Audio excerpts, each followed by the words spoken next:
और प्रभु के वचन में जिन बातों को हम देखना चाह रहे हैं कि जो भी निर्णय हमने किए हैं, जो भी प्लान्स हमने बनाए हैं, वो हमारे जीवन में कहाँ तक हम कैसे उसको आगे लेकर के जा सकते हैं। और हम इस वक्त में फिलिपियों की किताब के 3 अध्याय और उसके 13 और 14 वचन को, जो पौलुस का कलाम है, अब यहाँ पर पढ़ रहे हैं। और आप सबों के लिए स्क्रीन पर वचन आ सकता है, आप देख सकते हैं वहाँ से भी। और यहाँ लिखा हुआ है कि भाइयों बहनों, brothers and sisters, I do not consider myself yet to have taken hold of it, but one thing I do, forgetting what is behind and straining towards what is ahead। मिला किसी को हिंदी में? पढ़िए। हे भाइयों, मेरी भावना यह नहीं कि मैं पकड़ चुका हूँ, परंतु केवल यह एक काम करता हूँ, हाँ। कि जो बातें पीछे रह गई हैं, उनको भूलकर आगे की बातों की ओर बढ़ता हुआ निशाने की ओर दौड़ा चला जाता हूँ, ताकि वह इनाम पाऊं जिसके लिए परमेश्वर ने मुझे मसीह यीशु में ऊपर बुलाया है। सो ये खुदा का कलाम है, जो प्रभु का वचन यहाँ पर पढ़ा गया वो इस प्रकार से। So God's promise to guide, to teach, to counsel us with his loving care. खुदावंद यहाँ पर किन बातों को बता रहे हैं?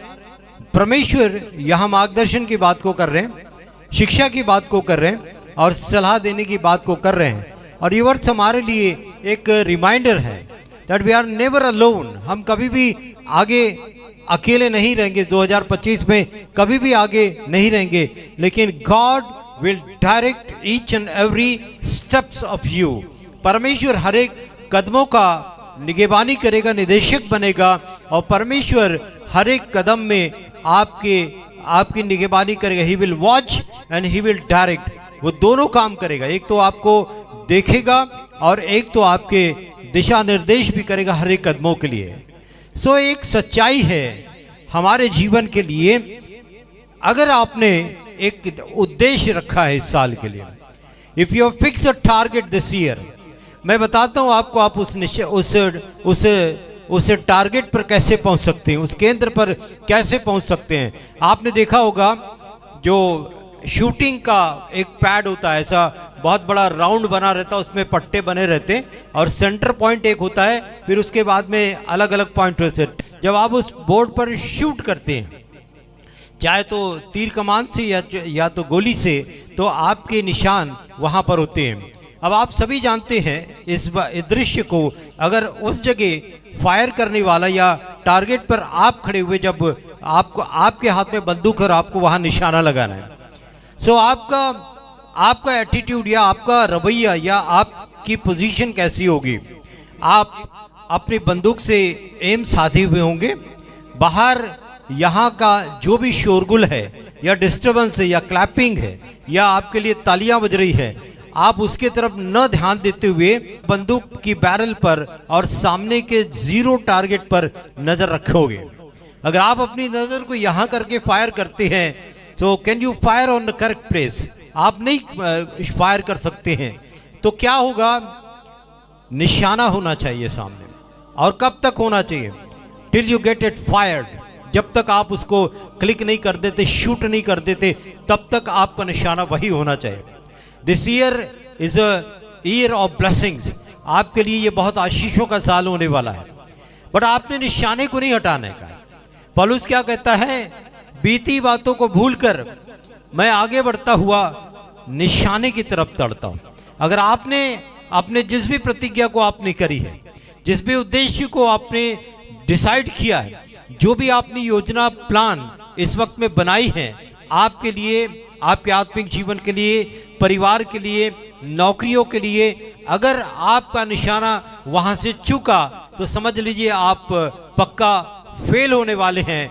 Your focus determined your direction in life. आपका केंद्र, आपकी केंद्रित रहने की बात आपके जीवन के दिशाओं को तय करेगा। अगर आप अपने उद्देश्यों से हट रहे हैं तो आपका डायरेक्शन भी अलग हो जाएगा, आपकी दिशाएं भी अलग हो जाएगी। इसलिए फोकस ऑन योर टारगेट, आपके टारगेट पर फोकस रह करके चलने की बात है। और दूसरी बात यहाँ पर ये इसलिए भी महत्वपूर्ण है कि अगर आप आने वाले साल में आत्मिक रीति से जीना, बढ़ना और डेवलप होना चाहते हैं, पनपना चाहते हैं, तो आपके लिए ये बात महत्वपूर्ण है। और मैं कहता हूँ सर्वाइव एंड थ्राइव, आप जिए और आप उन्नति करें इस साल में, ये हमारे लिए है। अगर आप कुछ तरीकों को ढूंढ रहे हैं कि इस साल कुछ मैं करके अच्छा करना चाहता हूं, I want to do better than the last year, पिछले साल से मैं बेहतर करना चाहता हूं, तो मैं कुछ शिक्षाओं की बात जो पौलुस के इन वचनों से हमने यहां पर पढ़ी, हम उसमें से कुछ शिक्षाओं की बातों को लेने वाले। And the first thing Paul is directing us, forgetting what lies behind, पिछली बातों को भूलकर।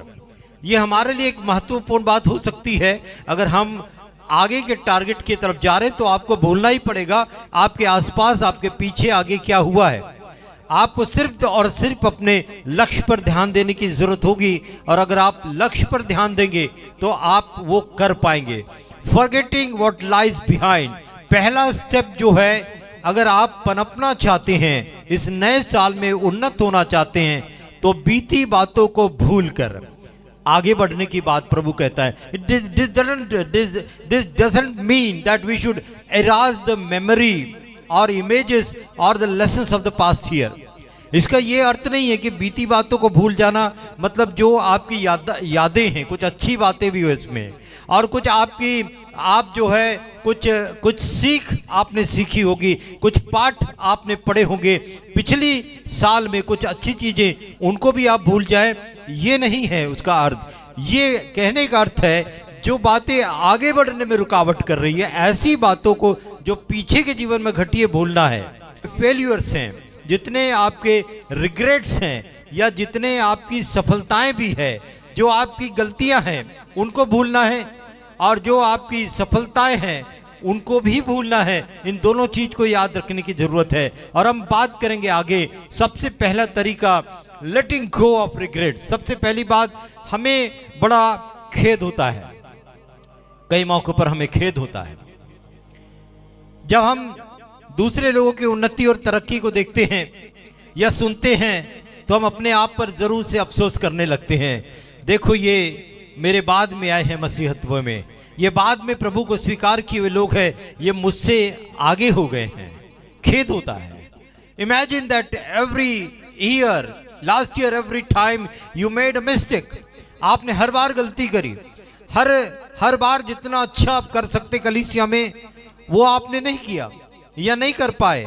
खेद तो होता है, सबको दुख महसूस होता है, बुरा लगता है, लेकिन मैं आपको बताना चाहता हूं, अगर लंबे दौड़ तक दौड़ना है और आपके पीठ पर एक बैग भरा हुआ है, एक थैला है, अगर आप उसमें इस प्रकार के फेल्यूर्स, इस प्रकार के खेद के ईंटों को अपनी बैग में भर करके वजन करके दौड़ना चाहोगे, तो आप रेस में ज्यादा देर टिक नहीं पाओगे। मैं हमेशा कहता हूं, नया साल नए निर्णयों के साथ फरवरी तक ही साथ देता है, मार्च बहुत हो गया, ये मेरा अपना अनुभव है। लेकिन मैं चाहता हूं, मैं समझता हूं कि हो सकता है इस साल मेरा अनुभव गलत साबित हो जाए, और मेरी उम्मीद और यही दुआ होगी कि मेरा अनुभव गलत साबित हो जाए। लेकिन मैंने तो देखा वही है कि फरवरी, मार्च, अप्रैल के बाद फिर जैसे थे वाली पोजीशन में, क्योंकि सावधान विश्राम के बाद जैसे थे वाली एक अवस्था आपके सोल्जर लाइफ में भी आती है, पीटी करते समय भी आती, कवायद में भी आती है। तो हमको क्या करना है? आपने लास्ट ईयर जितने गुनाह कर दिए, जितनी गलतियां कर दी, इनको सबको जो है अपने जीवन से भूलने का है। और ये जो बात यहां बताई जा रही है, फॉरगेट व्हाट लाइज बिहाइंड, जो पीछे था उसको छोड़ दें। तो ये जो हमारा खेद है, अफसोस वाली अवस्था है, इसको सबसे पहले छोड़ दें। मैं पिछले साल 52 रविवार में से 25 ही रविवार कलीसिया में आ सका, वो जाने दीजिए, वो पिछले साल की बात है, उसको भूल जाए। ये खेद अपने झोले में रख करके आप आगे नहीं दौड़ पाओगे, आप आगे निशाना नहीं लगा पाओगे। आपको पूरी तरह से सामने ध्यान देना है, तो पीछे की बातों का स्मरण नहीं करना है। पौलुस भी यही कह रहा है कि जो बातें बीत गई उस बातों को भूल कर, तो सबसे पहली अवस्था में आप अगर उन्नति करना चाहते हैं, आगे बढ़ना चाहते हैं, तो इसको भूलना बहुत जरूरी है। जो अनावश्यक वजन आपके झोले में, आपके सिर में, आपके जीवन में, आपके दिलो दिमाग में है, वो अनावश्यक वजन को हटा देना है। पिछली बातों को भूलने का अर्थ यही है। और ये इंपॉर्टेंट इस बात को रिकॉग्नाइज करना है आपके आत्मिक जीवन को। आपका आत्मिक जीवन क्या है? मैं हमेशा कहता हूं, you are not by accident here. आप यहाँ दुर्घटनावश यहाँ पहुंचे नहीं है, या आप ऐसे घूमते फिरते यहाँ आ गए, ऐसा नहीं है। God has called you specifically, everyone sitting here and listening to the word of God. God has called you with a purpose. आपको एक उद्देश्य से परमेश्वर ने बुलाया है। If you are going to move forward in 2025, आपको ये बात अच्छी तरह से ध्यान में लेना है। You are going to have lighten your load. आपके बोझ को कम करने की जरूरत है। और यीशु खुदा कहते हैं, हे सब परिश्रम करने वालों और बोझ से दबे हुए लोगों, मेरे पास आओ, मैं क्या दूंगा? मैं तुम्हें विश्राम दूंगा।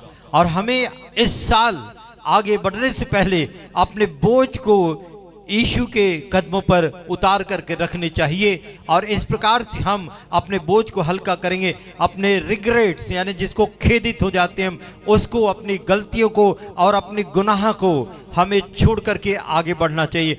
कुछ बोझ होते हैं, जब मैं बात कर रहा हूं रिग्रेट्स, सिन एंड बर्डन की, तो आपको भी लगता होगा ये फेलियर्स है क्या चीजें। मैं कुछ बातें आपके ध्यान में लाऊंगा। शायद इस वक्त में, जैसे एग्जाम के समय में एग्जैक्टली बच्चा घर में जब पढ़ाई करता है तो उसको सब मालूम रहता है। जब परीक्षा का पत्रक सामने आता है तो लिखते समय अचानक से उसका फ्यूज उड़ जाता है और उसको याद ही नहीं आता है। ये शायद इस वक्त आपको याद न आए। मैं आपके सामने में चंद बातों को, जहां हो सकता है हमें खेद हो रहा होगा, हमें रिग्रेट हो रहा होगा, मैं उनकी बात करूंगा कुछ देर, ताकि आप भी अपने आप को जांच सके और उन चीजों को इस साल में कैरी नहीं करना है। पहली बात, you might have missed opportunities to serve God. हो सकता है आपके मन में बड़ी इच्छा रही है 2023 के अंत में, और आपने 2024 के लिए निर्णय लिया कि इस साल में प्रभु की सेवा में आगे बढ़ूंगा। और मैं अगर इस वक्त में हाथ उठाने के लिए कहूं तो मुझे उम्मीद है 50% से ज्यादा लोग जो प्रभु की सेवा में आगे बढ़ना चाहते हैं, इस साल तो भी वो हाथ जरूर से उठाएंगे। हर एक व्यक्ति खुदा की सेवा करना चाहता है। और प्रभु की सेवा मतलब डायरेक्ट प्रभु की सेवा नहीं, इन कंगालों की सुधि लेना, जो छोटे से छोटों के साथ किया वो मेरे साथ किया, वो है सेवा की बात। सो परमेश्वर का वचन यहाँ पर कहता है कि हमने कई बार ऐसी सेवाओं के अवसर खो दिए होंगे, परमेश्वर की सेवा का अवसर करने से हम चूक गए होंगे। सो दिस इज, ये हमारा खेद है। खेद क्या है? I have failed to respond God's call to serve others. I have failed to respond God's call. मैंने परमेश्वर की बुलाहट जो दूसरों की सेवा करने के लिए थी, वो मैं चूक गया। बहुतों को तो बुलाहट भी नहीं मिली होगी, शायद उनको भी वो खेद होगा कि मुझे प्रभु ने सेवा के लिए क्यों नहीं बुलाया। खेदित मन हमारा कहाँ लेकर के जाता है? यहोवा परमेश्वर का, योना के लिए यहोवा परमेश्वर का एक वचन था। योना नबी की पुस्तक, उसका पहला अध्याय और उसके 1, 2, 3 वचन में आप पढ़ते हैं तो वहां लिखा हुआ है कि यहोवा का वचन अमित्य के पुत्र योना के पास पहुंचा। उठकर उस बड़े नगर निनवे को जा और उसके विरुद्ध प्रचार कर, क्योंकि उसकी बुराई मेरे दृष्टि में बढ़ गई है।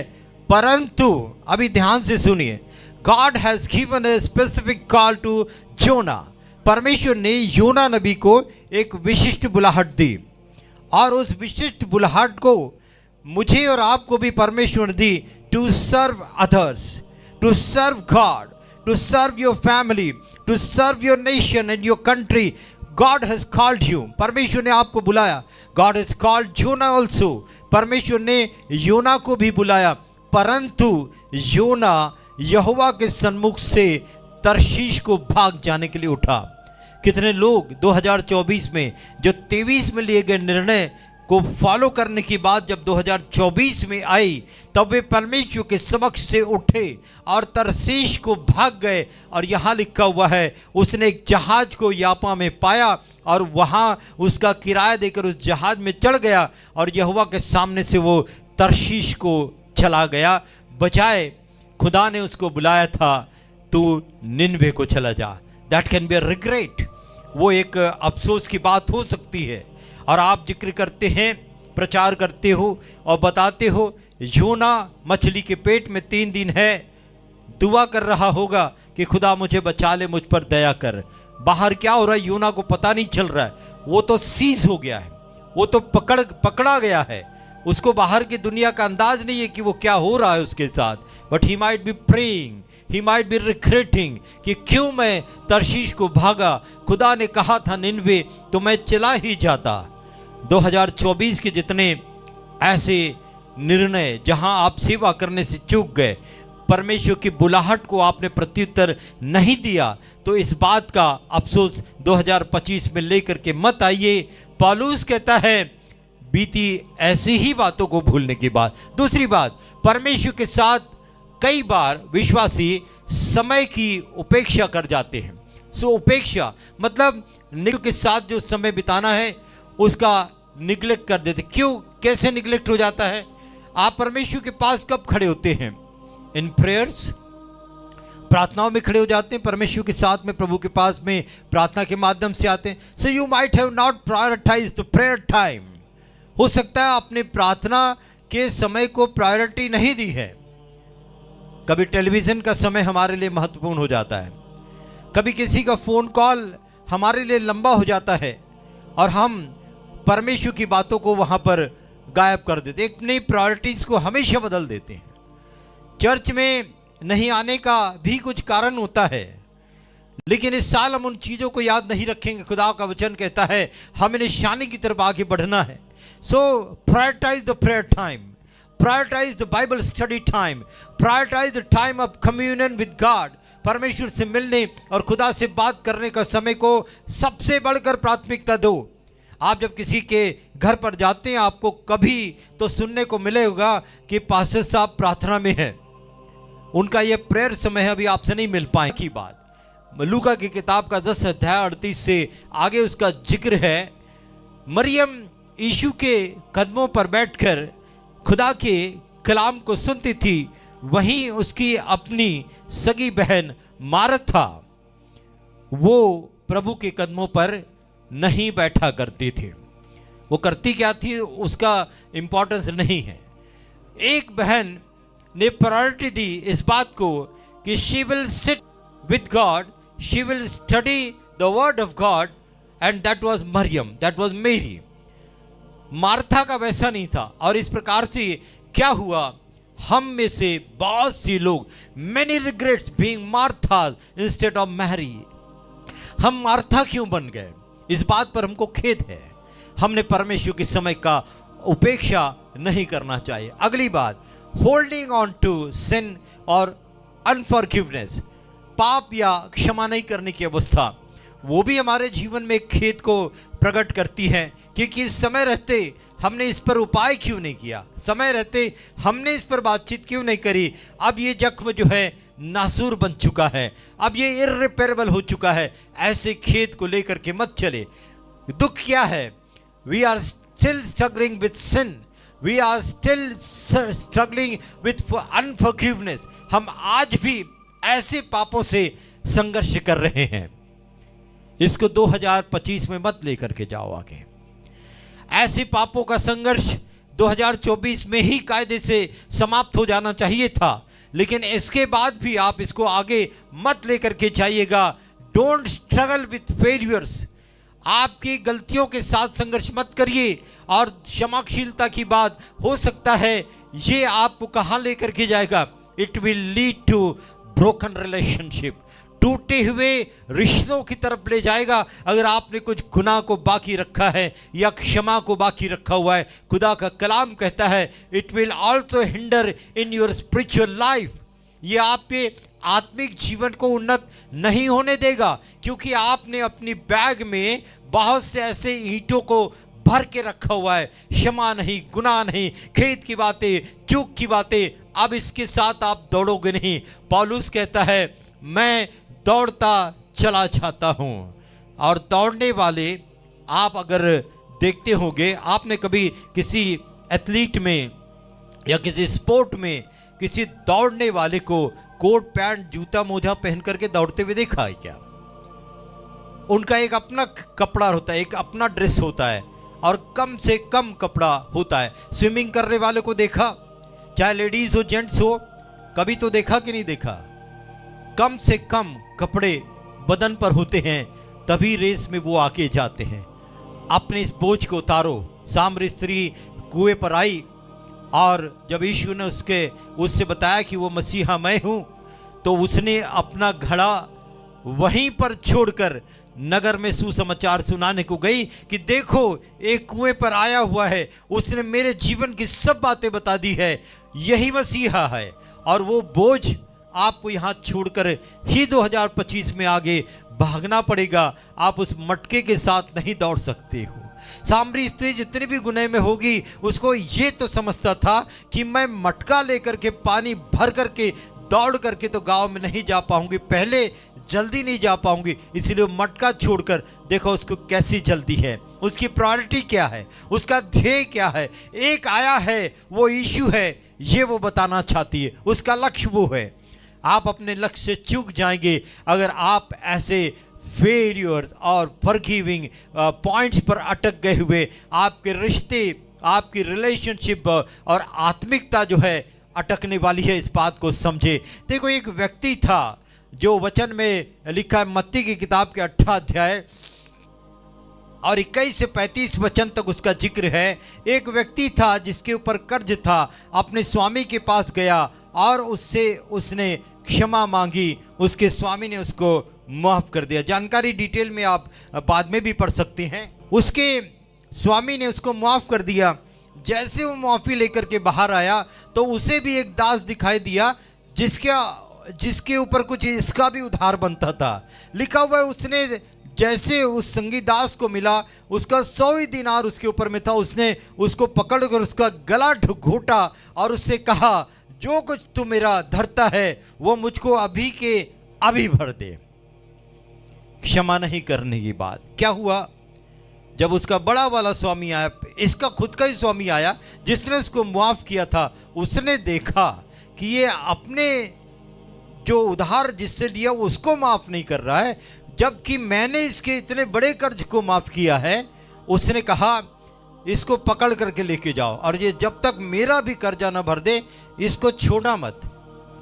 क्या हुआ? वो रिलेशनशिप टूट गया। क्या हुआ? वो क्षमाशीलता नहीं करने की वजह से उसको भी क्षमा नहीं किया गया। अगली बात करेंगे। खेद कहां पर और होता है?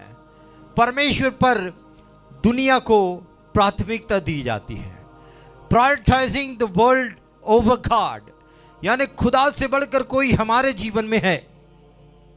यह अवस्था हमारे इस 24 में भली आई होगी, लेकिन 25 में मत आने दो।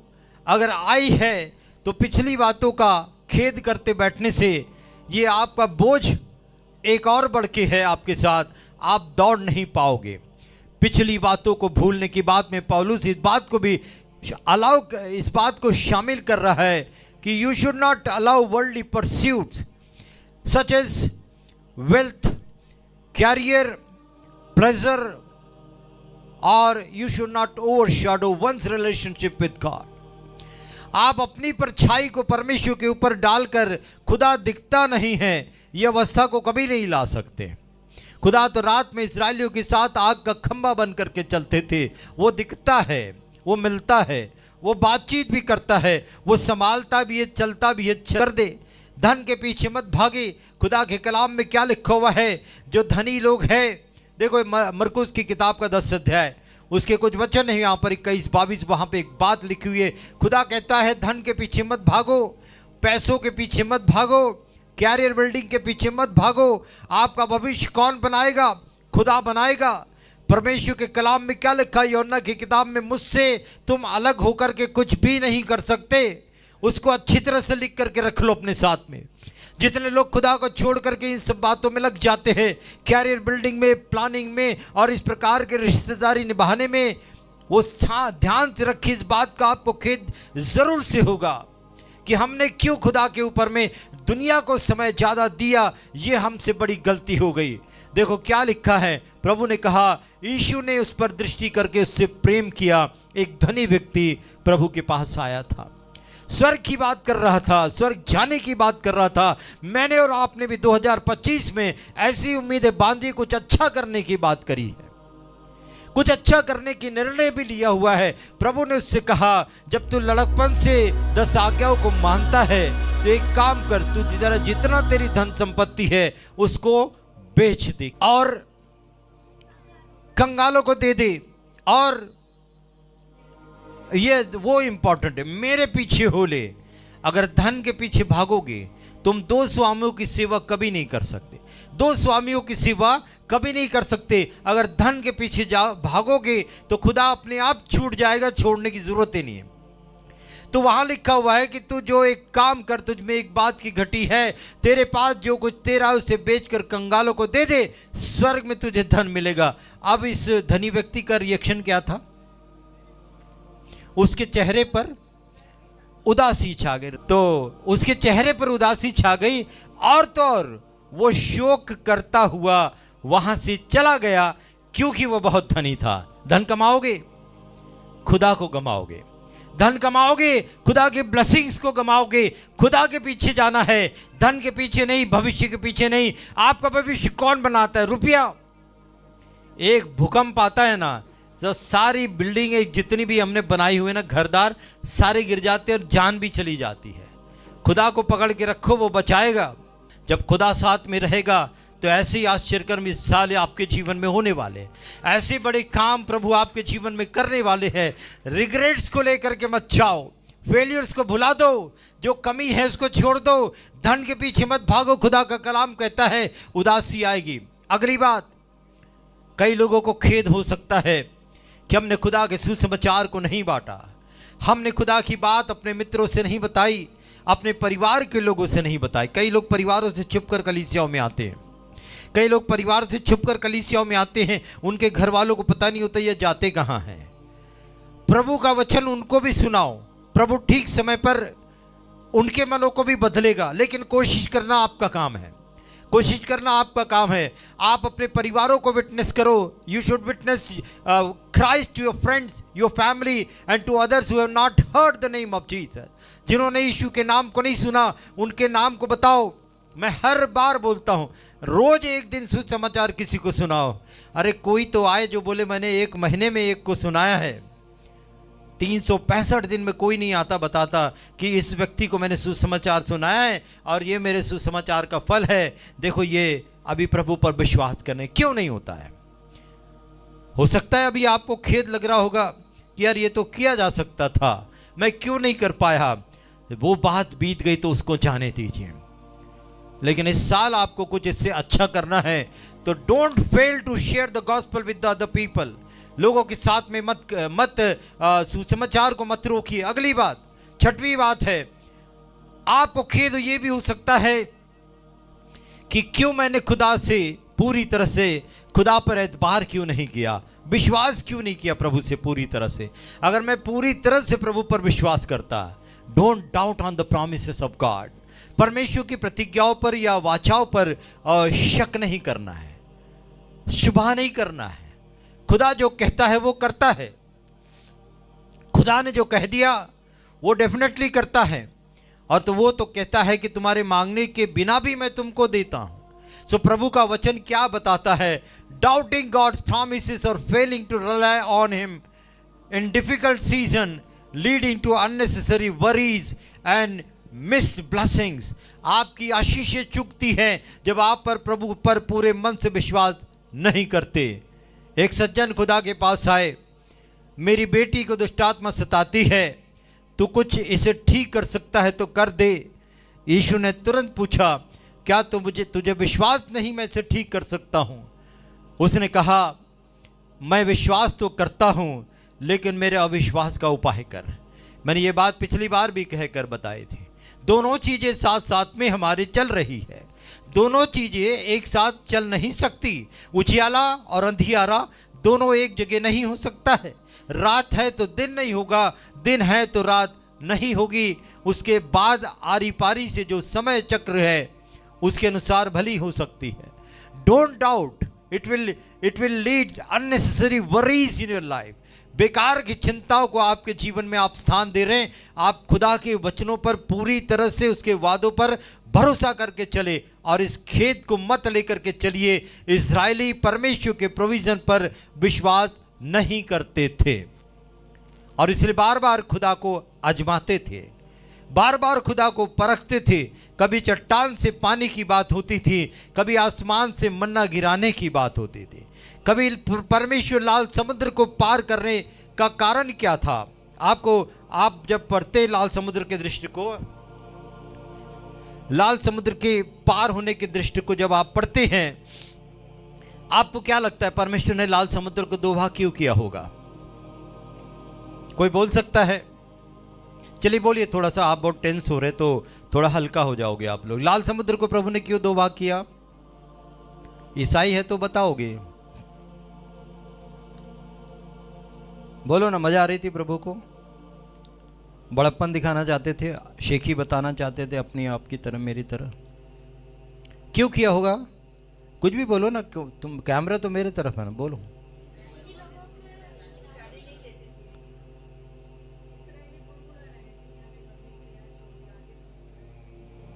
नहीं, लाल समुद्र को दो भाग क्यों किया? ओके, अपनी महिमा दिखाने के लिए। इजिप्शियन उनको जाने नहीं दे रहे तो रास्ता बनाने के लिए। और बताओ? अच्छा बोल रहे आप लोग, गलत नहीं बोल रहे। जॉर्ज, चलो मैं आपको आसान करता हूँ। ये आपका सब अपनी जगह पे बराबर है, क्योंकि हम जिस तरीके से पढ़ते हैं हमारी समझ में जितना आता है, जब तक हम उस पर कुछ विशिष्ट टिप्पणियों को नहीं सुनते तो थोड़ा सा हमारा बैलेंस इतना ही रहेगा। कोई बात नहीं। लाल समुद्र को पार करने का कारण, प्रभु का इतना बड़ा जो चमत्कार करने का एक ही कारण था।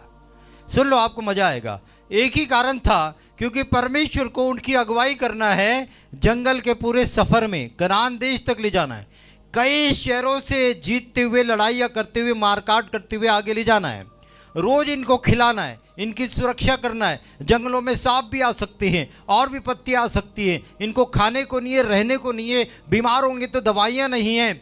इनको एक भरोसा दिलाना है कि मैं तुम्हारे लिए सब कुछ कर सकता हूँ। इसलिए परमेश्वर ने लाल समुद्र को दो भाग किया कि आगे के जीवन में ये खुदा के प्रोविजन पर विश्वास करे या इनके अंदर में शक नहीं हो। ये जाने एक ही बात को कि जो खुदा मेरे सामने नजरों के लाल समुद्र को दो भाग कर सकता है, वो कुछ भी कर सकता है। लेकिन इस्राएलियों के साथ वो बात जो खुदा की मनसा थी। और दूसरा कारण इसी के पीछे का, अब बात निकली तो बोल देता हूं। परमेश्वर ने किसको नियुक्त किया था लीडर इस्राएलियों के ऊपर? मूसा को किया था। साथ में और एक असिस्टेंट को दिया था, उसको नहीं भूलना। उसने कहा था मेरे को बोलना नहीं आता है, तो हारून को भी दिया था। उसने कहा तेरा भाई तेरे साथ जाएगा। सो हारून भी था और मरियम भी थी। तो मूसा को, मेजर लीडरशिप थी मूसा की, वो लोग असिस्ट कर रहे थे। मूसा पर लोग क्यों विश्वास करेंगे कि मूसा का नेतृत्व हमारे इस निर्गम के लिए या हमारे इस निकासी के लिए सर्वोत्तम रहेगा, या मूसा ही खुदा के द्वारा से चुना गया है, ये सफलतापूर्वक हमको ले जाएंगे। हमारे पास और भी लोग हैं, हम उनकी क्यों नहीं माने? मूसा ही क्यों?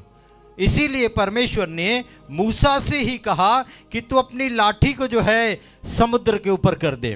तो फिर तो हारून भी था, वहां के कलीसिया के प्राचीन भी थे। जब परमेश्वर ने ये चट्टान में से जल निकालने की बात आई, तब मूसा को क्या कहा था? अपने साथ अपने प्राचीनों को लेकर के जा। यहां नहीं कहा प्रभु ने प्राचीनों को लेकर के खड़ा हो और समुद्र पे लाठी कर। People should have faith on the leadership of Moses. इसीलिए परमेश्वर ने मूसा को कहा लाठी उठा। तो ये दो चीजें थी कि मूसा पर भी विश्वास करे और परमेश्वर पर भी विश्वास करे, मूसा की लीडरशिप और परमेश्वर के प्रोविजन पर, प्रबंध पर। और इस वजह से परमेश्वर ने लाल समुद्र को दो भाग किया। सो खुदावंत की बातों पर इजरायली विश्वास नहीं करते थे। They always doubted on the God's provision in the wilderness, and it has led them in regret and prolonged wandering in the jungle. 40 साल घूमते रहे। उसके पीछे का कारण ये था कि वो परमेश्वर पर विश्वास नहीं करते। चलिए अगली बात करेंगे, खेद की बात हम कर रहे हैं। 2024 में एक और खेद की अवस्था हमारे साथ हो सकती है, और वो खेद की अवस्था क्या हो सकती है? गैर शाश्वत चीजों पर समय बर्बाद किया गया। जो चीजें परमानेंट नहीं है, इटर्नल नहीं है, उस पर हमने समय को बर्बाद किया। खुदा ने क्या कहा? इस संसार में धन मत जमा करो, इधर कीड़ा खाते काई और काई लग जाती है उसमें। ये गैर स्थायी चीजें हैं, अस्थायी चीजें हैं, इस पर हमने समय को बर्बाद किया। ये बात का भी हमें खेद हो सकता है आज इस वक्त में कि 2024 हमें कुछ अच्छा क्यों नहीं दे करके गया। 2023 भी कुछ अच्छा नहीं था। विक्टर जब प्रचार कर रहे थे वो यही बता रहे थे कि हो सकता है 2022 में भी हमने ऐसा ही किया, 23 कुछ अच्छा नहीं हो पाया, 23 में भी ऐसा ही हुआ, 24 भी कुछ अच्छा नहीं हो पाया। भाई क्यों? हमने अपना समय गैर शाश्वत चीजों पर, नॉन इटर्नल चीजों पर बिताया है। खुदा ने क्या कहा? पहले तुम उसके स्वर्ग और उसके स्वर्ग की वस्तुओं की खोज करो। हमने क्या किया? हमने पहले संसार की वस्तुओं की खोज किया। रुपया कहां से ज्यादा आएगा, मालिक को कैसे खुश किया जाए, रिश्ते कैसे बने रहेंगे, हम कैसे पब्लिक में जमे रहेंगे, हमने ये चीजों को ज्यादा फोकस किया। हमने सोशल मीडिया का इस्तेमाल किया, रिलेशन मीडिया का इस्तेमाल किया, हमने सामाजिक कार्यों का इस्तेमाल किया, हमने अपने एनजीओस का और जितना भी हम कुछ भी करते हैं उस पर ज़्यादा फोकस किया। These are all non eternal thing. ये अनंतकालिक चीज़ें नहीं है। अनंतकाल की चीज़ क्या है? वो जीवन जो मेरा खुदा आपको देने के लिए चरनी में जन्म लिया, जो जीवन उसने क्रूस पर कुर्बान होकर दिलाया, उसके ऊपर में हमने समय नहीं लगाया। So realizing too late that time was spent on the thing with no eternal value. अब हमको समझ में आ रहा है कि हमने 2024 का जो समय ज़्यादा से ज़्यादा बिताया वो कुछ खास चीज़ों पर नहीं बिताया। अच्छा होता कि हम उन कुछ ऐसी चीज़ों पर बिताते जिसमें हमारी आत्मिकता बढ़ती या हम कुछ अच्छा कर पाते। यीशु मसीह ने यही बात तो कहा। यीशु ने एक बात की चेतावनी दी कि संसार में मत धन को जमा करो, इटर्नल थिंग। अगली बात, कुछ लोगों को इस बात का भी खेद होगा कि उन्होंने ईश्वर के द्वारा दिए गए उपहारों का अच्छा रख रखाव नहीं किया। बैड स्टूवर्डशिप। जो आपको एक अच्छा प्रबंधक प्रभु ने बनाया, परमेश्वर ने आपको एक स्टीवर्ड बनाया है, एक अच्छा भंडारी बनाया है। आपका काम है अच्छे भंडारण को करना। आप भंडारण वगैरह समझ रहे कि नहीं समझ रहे? हिंदी बोल रहा हूँ। स्टीवर्डशिप। आपको कुछ दिया है, तोड़े दिए परमेश्वर ने, और प्रभु ने आपको दिया, इसको बढ़ाओ, इसको उन्नत करो। यही बात बोल रहा हूँ और कुछ नहीं। तो हो सकता है हमने इसका जो है अच्छा रख रखाव नहीं किया। पुअर स्टीवर्डशिप हमारी रही है। क्या हुआ पुअर स्टीवर्डशिप में? आपके पास में बहुत अच्छे टैलेंट्स हैं, आपके पास में गीत गाने की क्षमता है। मैं बेटे विक्टर से बात कर रहा तो बोल रहा था कि कुछ लोग जो है पिछले सालों में यहाँ पर जब हम परमेश्वर को भेंट चढ़ाते हैं तो यहाँ आकर के विशेष गीत गाते थे, अब नहीं गाते। शायद उनको बुलाते नहीं हैं या वो आते नहीं हैं। कुछ तो कारण होगा। हो सकता है वो हमारे लिए एक खेद की बात हो जाए कि ऐसा क्यों हुआ। ये तो हम कर सकते थे, क्यों नहीं हुआ? ये हमारे लिए मनन की बात है कि कहाँ से वो गलती हो गई, कहाँ से हमें डाइवर्शन मिल गया, हम क्यों ऐसे हो गए कि जो पहले कुछ अच्छा कर रहे थे। खेद को मत लेकर के जाओ। हुआ जो हुआ उसको भूल जाओ। आपने अच्छा स्टीवर्डशिप नहीं किया, आपने अच्छा भंडारीपन नहीं किया, कोई बात नहीं। 2025 आपके सामने फिक्स टारगेट, आगे की तरफ ध्यान रखो। कोई भी कर सकता है। इनिशिएटिव लो, कलीसिया के कामों में अपनापन दिखाओ। कलीसिया आपकी है, आपको इसके काम करना है। आज बहुत कुछ बदला हुआ, अच्छा नज़र आया। ये 2024 में होता तो 2025 में इसके ऊपर का नज़र आता। हम खेद मत करें जो हो गया, लेकिन आगे की ओर अपने दृष्टि को लेकर के जाए। खुदा ने ये टैलेंट की बात कही है, वही बात फिर से आ गई। 5 तोड़े, 3 तोड़े और 2 तोड़े की जो पिछले दिनों में बोली गई, आप सभी को याद है। अच्छा प्रबंधन करो। 1 तोड़े वाले ने गड़ा के रख दिया। रखा तो रखा, ऊपर से बोलता है, हे स्वामी मैं जानता हूं तू बड़ा कठोर है। क्या बोला? तू बड़ा कठोर है, तू जहां बोता नहीं वहीं काटता है। कभी ऐसा देखा क्या कि जहां कोई बोता नहीं वहीं काटता है? जहां बोएगा वहीं काटेगा ना। देखो वो अपने स्वामी से कैसी बात कर रहा है, यानी उसके मुंह के शब्दों को इवैल्यूएट करो कि वो वाकई में योग्य व्यक्ति है क्या जिसको भंडारीपन दिया गया। कई बार भंडारीपन की अच्छी प्रबंधन नहीं हो पाता है, तो प्रभु यहाँ पर चाहते हैं, ये जो तोड़ों का दृष्टांत हमारे लिए बहुत अच्छा है। तो हमने क्या करना चाहिए? अपने टैलेंट्स का अच्छा इस्तेमाल करना चाहिए। जो आज वर्तमान में आपके पास है नहीं है तो सीखो, सीखो, अपने बच्चों को वो डायरेक्शन में डालो, है ना। बाकी की चीज़ें तो नीट तो सभी करते हैं, और बाकी नेट सेट और बहुत कुछ रहता है ऐसा वाला, वो भी करते हो आप लोग। ये भी करो, थोड़ा सा खुदा के भंडारीपन में हमको जो संतान मिली उनको अच्छे लाइन पे लगाओ, खुदा के राज्य के लिए कुछ काम करेंगे। अगली बात, कई लोगों को इस बात का भी खेद होगा कि उन्होंने क्या किया है, they have neglected the relationship, रिश्तों की उपेक्षा की गई है। आपके कितने रिश्तेदार हैं? 10-20 तो होंगी, सभी के, सभी से बात करते हो, सभी के घर जाते हो, सभी आपके घर आते हैं, सभी को बुलाते हो खाने के लिए, और सभी के घर में आपको बुलाया जाता है खाने के लिए। क्या हो रहा है? रिश्तों की उपेक्षा। कहाँ अच्छा लग रहा है? जो हमको देख के सलाम करते हैं, हम उन्हीं को सलाम करते हैं। पवित्र शास्त्र में क्या कहा यीशु मसीह ने? तुम उन्हीं को नमस्कार करते हो जो तुमको नमस्कार करते। क्या ऐसा सही में नहीं होता है क्या? परिवारों में होता है कि नहीं होता है? कलीसिया में भी होता है कि नहीं होता है? होता है। ये अच्छा चिन्ह नहीं है। This is not a good sign. इसका रिग्रेट होगा आपको आगे कि हमने हमारे रिश्तों की उपेक्षा की है। आपको परमेश्वर ने अपने प्रेम को दिखाने के बुलाया है, क्षमा को दिखाने के लिए बुलाया है, रिकॉन्सिलिएशन इन रिलेशनशिप, मतलब रिश्तों में सुधार लाने के लिए बुलाया हुआ है। और हम क्यों नहीं करते हैं? तो क्या हम उन इस्राएलियों के जैसे नहीं है? तो क्या इस्राएली कनान में नहीं पहुंचे, तो क्या हम उस कनान में पहुंचने वाले हैं क्या? सचमुच में पहुंचने वाले हैं क्या? फिर हम क्यों दौड़ रहे हैं? क्यों थकते हैं? क्यों सुबह उठ के झंझट करके बिना नाश्ता किए, कभी ठंडी चाय पी लिया, कभी कुछ खाया नहीं खाया, क्यों भाग के चर्च में आते हैं? जाना नहीं है स्वर्ग में, तो फिर उसके रास्ते पे चलो ना, उसके रास्ते पे निकल जाओ। Don't neglect your relationship. मैं आपको बताता हूँ, यीशु मसीह जहाँ जाता था, अभी लाजर यीशु मसीह का मित्र था, तो मरियम मार्था के घर वो जाते थे, शिमोन कुरैनी के घर जाते थे, पतरस की सास बीमार हो गई उसके घर जाते थे। तो मेरे आज के विश्वासी बच्चे क्यों नहीं जाते एक दूसरे के घर? जो बीमार है उसके घर क्यों नहीं जाते? जिसको प्रार्थना की जरूरत है वहाँ क्यों नहीं जाते?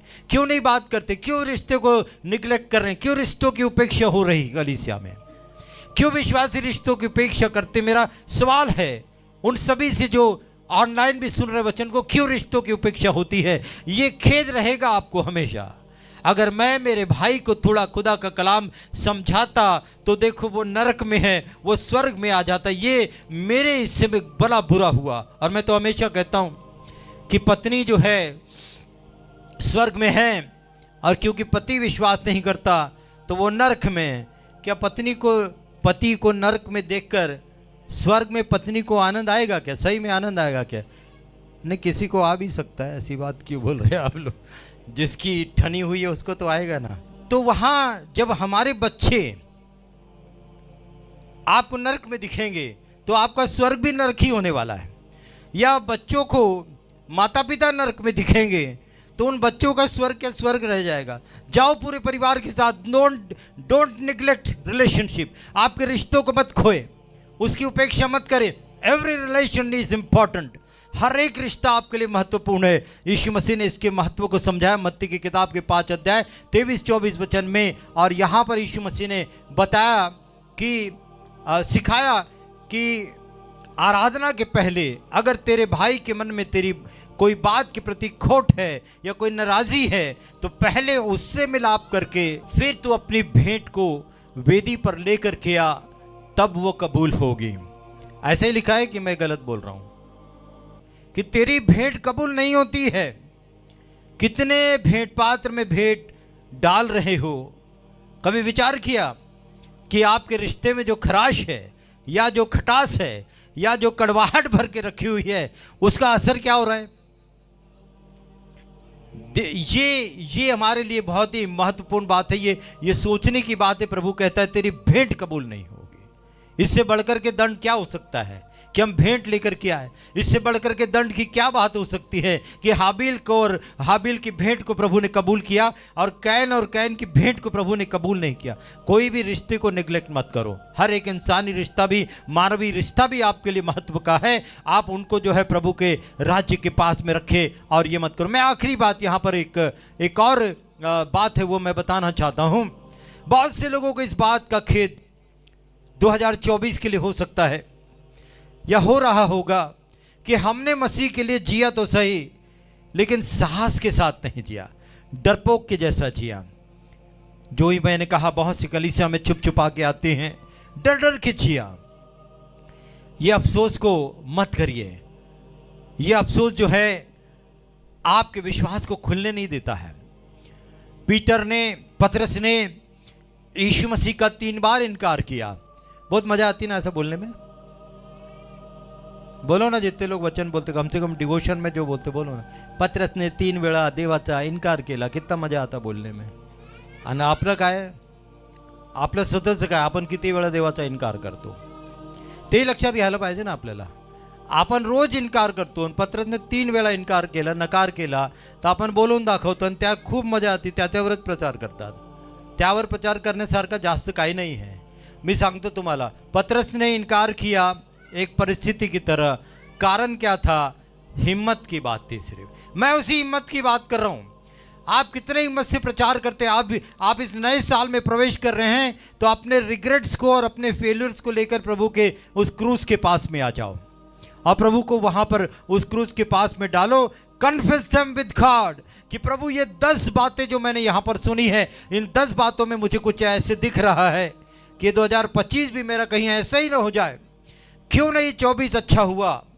इस बात पे मनन करो और ये चीज़ों में देखिए कहाँ हमने चूके हैं। अगर इनमें से कुछ बातें बनती है तो जो बात बताई गई है उसको लागू करो अपने जीवन में। और ये जब आप लागू करोगे तो आपके लिए 2025 आसान हो जाएगा। नहीं तो मैं बताऊं कि मैं हमेशा कहता हूँ 2 लोग कभी नहीं बदलते। कौन से 2 लोग नहीं बदलते?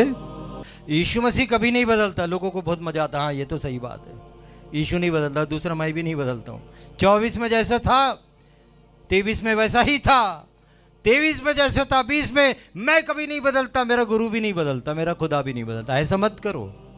वो इसीलिए नहीं बदलता, वो अपनी बातों से नहीं बदलता, अपने वचनों से नहीं बदलता, अपनी प्रतिज्ञाओं से नहीं बदलता, अपने स्वभाव से, अपने प्रेम से, अपनी दया क्षमा करुणा से नहीं बदलता। अगर आप भी ऐसे ही करोगे तो क्या मतलब है? यीशु मसीह के क्रूज पर आने का भी क्या मतलब है? सो मैंने जो बात बताई आपको कि ये पास्ट को निकाल दो अपने जीवन से। ये जो बीत गया है 2024 में ना, खेत तो लगेगा, लेकिन एक दिन बैठ के सबका हिसाब किताब कर दो। प्रभु के पास बैठ के सबको खारिज कर दो वहाँ बैठकर। और एक बात जो है उससे सीखो। हमें बाइबल में बताया गया है कि हमें अपने बच्चों को इजराइलियों के निकास की कहानी, मिस्र से कहाँ गए थे वो लोग, कनान, उसकी कहानी को बच्चों को सिखाना है। बच्चे वालों ने सिखाए क्या? जिनके बच्चे अभी ग्रू हो रहे हैं, बढ़ रहे हैं, सिखाए क्या? सिखाओ। बाइबल में लिखा हुआ, उनको सिखाओ। क्यों सिखाना है? कि उस कहानी से हमको सबक लेना चाहिए। पत्रियों में भी लिखा हुआ है कि हमें इजराइलियों की कहानी से सबक लेना चाहिए। तो 24 की कहानियों से हम सबक लें। और ये हिसाब किताब जब टोटल नहीं मारोगे ना, तब तक आपको सबक नहीं मिल पाएगा। तो ये चीज़ आप हमें ध्यान में रखना चाहिए। हमने बहुत सारा ध्यान जो है फेलियर्स की चीज़ों की तरफ लगाया है, बट देयर ऑल्सो फेलियर्स की तरफ लगाए। लेकिन एक और चीज़ है हमारे पास में, इसी फेलियर्स को शैतान एक हथियार की तरह आपके लिए 2025 में इस्तेमाल करेगा। क्या कहा मैंने? जो आपकी गलतियां हैं ना, शैतान उसी का इस्तेमाल 2025 में करेगा, क्योंकि उनको हमारी कमजोरियां अच्छी तरह से मालूम है और वो इसी को करेगा। और दूसरी बात जो है, जो सफलताएं हैं हमारी, कई लोगों ने बहुत सफलताएं भी हासिल करी, सारे नहीं फेल होते हैं। कुछ क्षेत्र शायद कलीसिया के नहीं होंगे, तो फैमिली होगा, चाहे बिजनेस होगा, वहाँ हमने सफलताओं को हासिल करी है। और सफलता जब मिल जाती तो क्या लगता है, अपन भी कुछ है कि नहीं? कहीं तो अपन अपनी भी पोजीशन है। गर्व हो जाता है ना। और बाइबल नीति वचन में क्या कहता है, हाँ, गर्व नहीं होना चाहिए, विनाश से पहले होता है पर नहीं होना चाहिए। तो ये चीज हमको शैतान हमेशा बताएगा। और ये जो डेंजर है हमारे लिए, the danger of pride in success, आपकी अगली सफलताओं को खतरा हो रहा है, इस चीज को समझ के रखे। और ये चीज हमारे जीवन में क्या होती है, आई made it, I did it, मैंने करके दिखाया, ये बात जो है हमारे अंदर सफलताओं के बाद आती है, घमंड आता है। तो इन सफलताओं को भी हमको जो है, जो पिछले साल की थोड़ा सा बाजू रखना पड़ेगा, नहीं तो हमारे अंदर में कुछ घमंड आएगा और अगली सफलताओं का हमारे लिए, उपलब्धियों का जश्न मनाना चाहिए। उपलब्धियां मतलब अचीवमेंट जो होती हैं, आपकी सफलता होती है, उसके जश्न मनाना चाहिए। बच्चे पास हो जाते हैं 10वीं 12वीं, उसका जश्न जरूर होना चाहिए, उनका सत्कार भी होना चाहिए। लेकिन क्या होता है, उसी पर अत्यधिक डिपेंड होकर रहने से घमंड वाली भावना आने लग जाती। कुछ बच्चे देखो बहुत अच्छा करते हैं, एग्जाम में डिस्टिंक्शन होते हैं, वो आपसे बात नहीं करते, आपको सलाम नहीं करते, वो काय झालं, गर्विष्ठ झाला माणूस, काय झाला अजून। तो गर्व जो आता है वो इंसान को ऐसी अवस्था में ले जाता है कि उनके अगले जो सक्सेस है ना, वो वहाँ पर रोकता है। और बाइबल के वचन तो हम पढ़ चुके हैं। और दूसरी बात जो यहाँ पर, पिछली सफलताएं आपके आगे के विकास को रोकती हैं। जब हम यहाँ पर मैं कुछ हूँ वाली फीलिंग पर आ जाता है, तो खुदा कुछ नहीं है, वो फीलिंग अपने आप आ जाती है। So focusing on I made it can cause stagnation because it leads to satisfaction. आप संतुष्ट होने लगते हैं, मैं भी कर सकता हूं, मैं कर सकता हूं, बाकी के नहीं कर सकते हैं। हमको सबको चीजें सीखनी चाहिए, लेकिन गर्व की तो कोई बात ही नहीं है ना।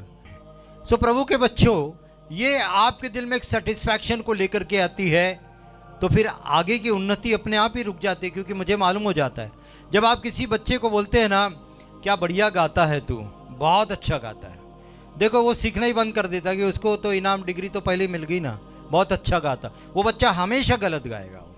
जिसको आप गलती पर बोलते हैं ना अच्छा गाता है, और गलती पर आप तालियां बजाते हैं ना, उसकी प्रशंसा करते हैं, वो सेटिस्फाइड हो जाता है, अरे मैं तो अच्छा गाता हूँ, मेरे को तो वो वाले अंकल ने बोला। तो वो अंकल को कौन सी डिग्री है वो नहीं मालूम, पर बोला तो है उसने। फिर वो बच्चा सीखने पर ध्यान नहीं देता। ऐसे जो बच्चा थोड़े से पैसे कमा लेता है ना, कहीं काम करने लग जाता है, थोड़े पैसे कमा लेता है, फिर वो पढ़ाई करना बंद कर देता है। पढ़ के क्या करना है, पैसे कमाना है, तो पैसा तो मैं बिना पढ़ के ही कमा रहा हूँ, तो फिर पढ़ने की क्या जरूरत है, पैसे कमाना इंपॉर्टेंट है। तो ऐसे हमारे जीवन में स्टैग्नेशन आ जाता है। तो प्रभु हमें हमारे भविष्य विकास से रुकना नहीं चाहिए, ये बात हमें बताते। पौलुस में एक कलाम जो है प्रकाशित वाक्य की किताब में लिखा हुआ 3 अध्याय के 17 वचन में, और वो लिखा हुआ एक लौदीकिया कलीसिया से। लौदीकिया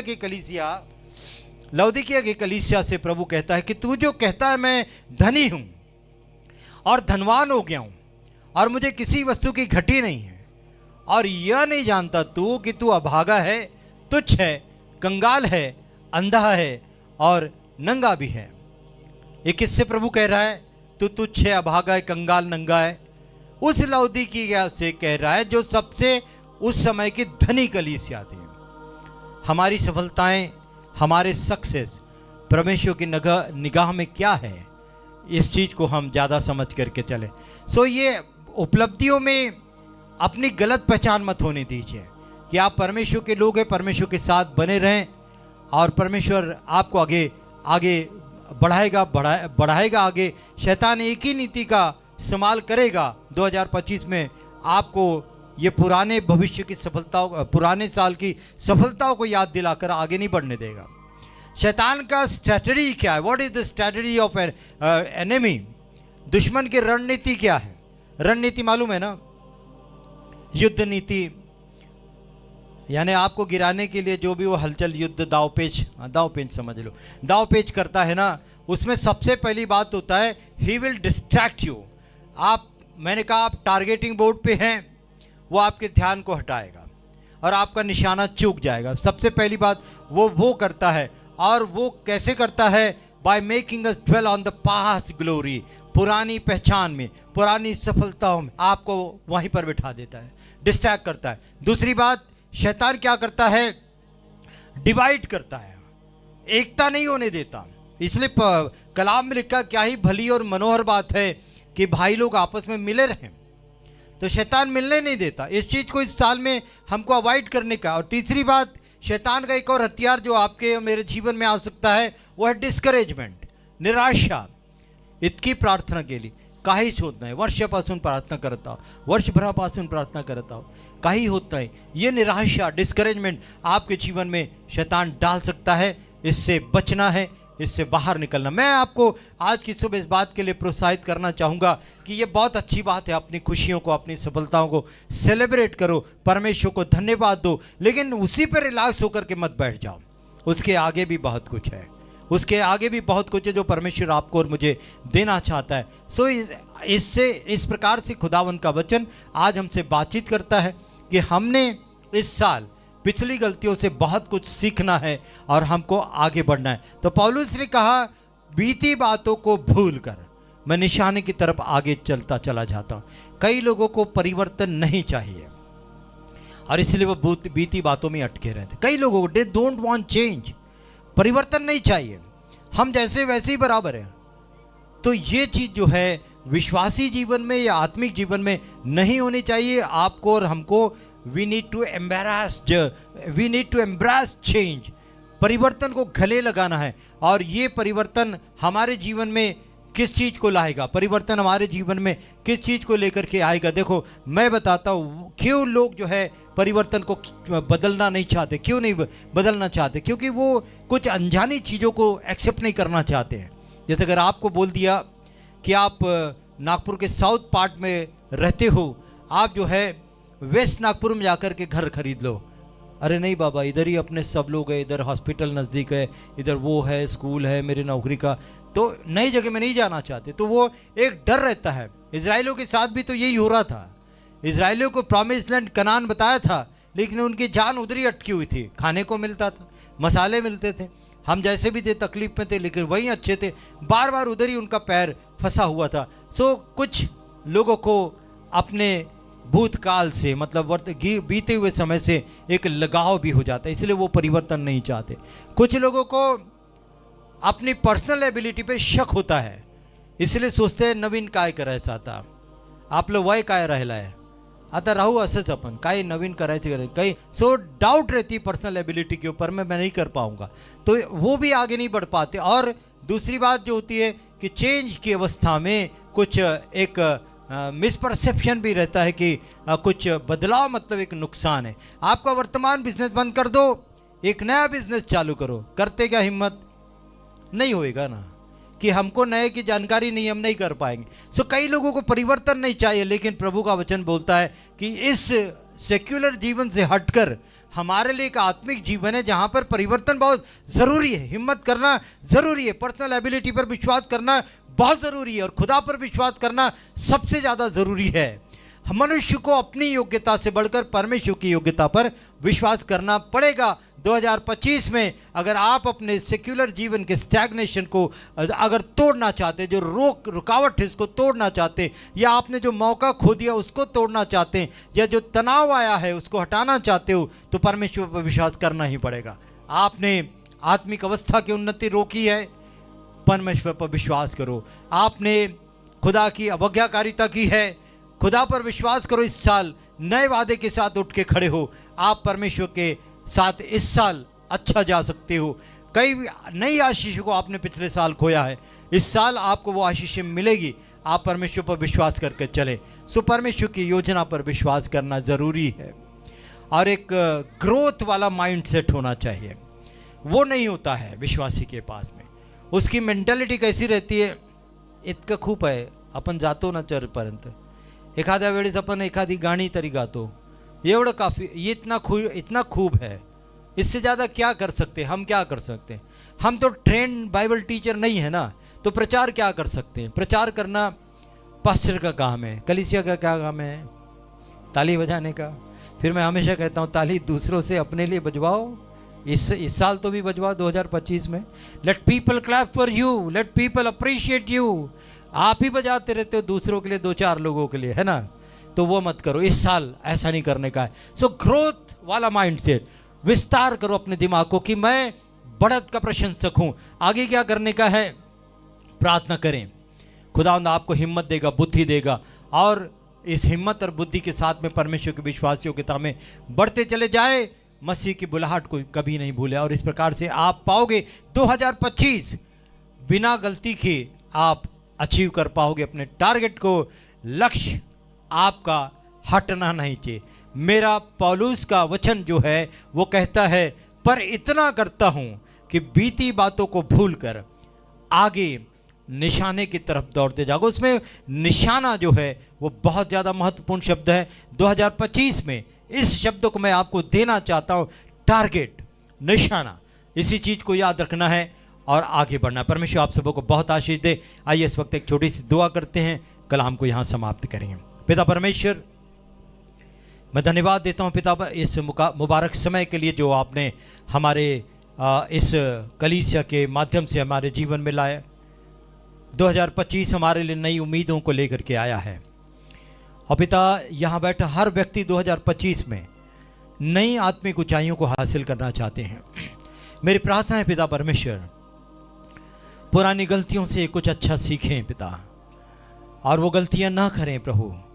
और एक बार बैठकर पिता परमेश्वर अपने दिल, अपने दिमाग के इस बोझ को, गलतियों को, पाप को, गुनाह को, क्षमा नहीं करने की अवस्था को अपने दिमाग से वो निकालें पिता परमेश्वर। और पिता नई ऊंचाइयां उनको हासिल हो, ऐसा प्रभु जी आप अनुग्रह करें। ये प्रार्थना हमारे उद्धारकर्ता प्रभु यीशु मसीह में तूने हमारे लिए रखा है।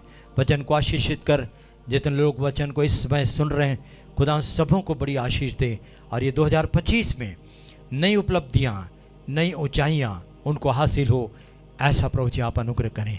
ये प्रार्थना हमारे उद्धारकर्ता प्रभु यीशु मसीह के नाम से मांगते हैं,